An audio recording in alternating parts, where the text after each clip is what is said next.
ഇത് വളരെ പണ്ട് ഉണ്ടായിട്ടുള്ള ഒരു കഥയാണ്.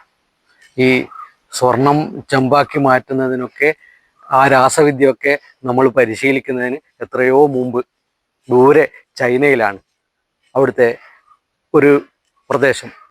അവിടെ സാധാരണ മനുഷ്യർ ജീവിക്കുന്ന ഒരു പ്രദേശമല്ല. അവിടെ സിദ്ധന്മാർ മാത്രമാണ് ഉണ്ടാവുക. ആ സിദ്ധന്മാരുടെ അടുത്തേക്ക് 3 മനുഷ്യർ ആദ്യമായിട്ട് ചെല്ലുകയാണ്. അവർ മലയാളികളാണോ എന്ന് നമുക്ക് അറിയില്ല. അതിൽ ഒന്നാമത്തെ മനുഷ്യനെ കണ്ടപ്പോൾ സിദ്ധന് വലിയ സന്തോഷമാവുകയും അദ്ദേഹം താഴോട്ട് കുനിഞ്ഞു നിന്ന് ഒരു കല്ലെടുത്തിട്ട് അത് ആ മനുഷ്യൻ്റെ കയ്യിൽ കൊടുത്തു. വളരെ പെട്ടെന്ന് അത് സ്വർണമായി മാറി. കയ്യിൽ സ്വർണം കിട്ടിയപ്പോൾ മനുഷ്യന് സന്തോഷമായി. ആദ്യം വലത്തെ കയ്യിൽ അത് വാങ്ങി. വീണ്ടും സിദ്ധൻ കുനിഞ്ഞ് അടുത്ത കല്ലെടുത്ത് അതും സ്വർണമാക്കി തൻ്റെ ഇടത്തെ കയ്യിൽ കൊടുത്തു. 2 കൈയിലും കിട്ടിയത് പോരാഞ്ഞിട്ട് ഇനിയും വേണമെന്നുള്ള അർത്ഥത്തിൽ സിദ്ധനെ നോക്കാൻ തുടങ്ങി. സിദ്ധൻ അത് കണ്ടപ്പോൾ കാണാത്ത ഭാവം നടിച്ച് അപ്രത്യക്ഷമായി.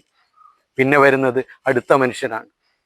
അയാൾക്കും ഇതേപോലെ തന്നെ ഒരു കല്ലെടുത്ത് സ്വർണമാക്കി മാറ്റിക്കൊടുത്തു. അപ്പോൾ അദ്ദേഹം പറഞ്ഞു, എനിക്ക് ഈ ഒരു കഷ്ണം സ്വർണം കൊണ്ട് കാര്യമില്ല, ഈ പാറ മുഴുവൻ എനിക്ക് സ്വർണമാക്കി തരണമെന്ന് പറഞ്ഞു. അത് കേട്ടപ്പോൾ സിദ്ധൻ ഒട്ടനെ അപ്രത്യക്ഷമാവുകയും ചെയ്തു. ഇനി വരുന്നത് 3ാമത്തെ ഏറ്റവും സുന്ദരനായ മനുഷ്യനാണ്. അയാൾക്കും ഇതുപോലെ ഒരു കല്ലെടുത്ത് കയ്യിൽ കൊടുത്തു. അയാൾ വളരെ നിസ്സംഗനായി വളരെ സന്തോഷവാനാണെന്ന് തോന്നിച്ചുകൊണ്ട് അത് സ്വീകരിച്ചു.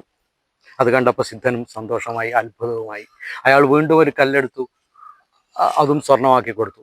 3ാമതും കുനിഞ്ഞ് വേറൊരു ചെറിയ കല്ലെടുത്ത്, അതിനേക്കാൾ വലിയൊരു കല്ലെടുത്ത് സ്വർണമാക്കി കൊടുത്തപ്പോൾ ഈ മനുഷ്യൻ പറഞ്ഞു, എനിക്ക് വേണ്ടത് ഈ ചെറിയ ചെറിയ കഷ്ണങ്ങളല്ല, ഇത് ഈ പാറക്കല്ലിനെ സ്വർണമാക്കി മാറ്റുന്ന വിദ്യ ഒന്ന് എനിക്ക് പഠിപ്പിച്ചു തന്നാൽ മതി. ഇത് കേട്ടപ്പോൾ ആ സിദ്ധൻ ഒരു ചിരി ചിരിക്കുകയുണ്ടായി. ആ ചിരിയിൽ എല്ലാം ഉണ്ടായിരുന്നു. മനുഷ്യനോടുള്ള വലിയ ഒരു തത്വചിന്തയുടെ ഭാഗമായിരുന്നു അത്.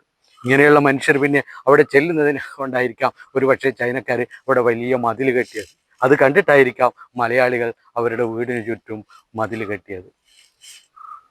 കഥ ഇവിടെ പൂർണ്ണമാണ്.